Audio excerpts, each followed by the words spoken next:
Bismillahirrahmanirrahim. Mына ошентип биздин айылда да бир ат сатууга чыкты. Жашы 7 жаш. Буту колу, ичип жеши, ден соолугу абдан жакшы. Бул 5-5 командада ойноп жүргөн, Төрөбек командасында.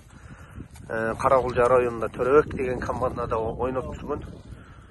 Чабуулда ойногон, чабуулда кызыккандар болсо номерлерин калтырабыз. Айдинге дагы жарайт. Кызыккандар болсо телефонун калтырабыз. Улакта дагы чабылган бир видеосу бар. Ошону кошо киргизүүгө аракет кылабыз. Аттын жеңили, чуркашы аябай жакшы. Кызыккандар болсо номерлерди калтырабыз. Байланышып көрөсүздөр. Бияка чабып койдум.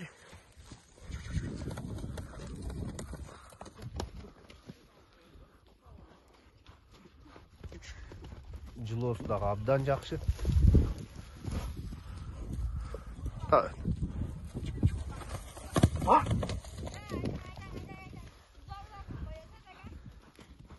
Beş-beş аты. 5-5 ат издегендер болсо номерлерин калтырабыз, кайрыласыздар.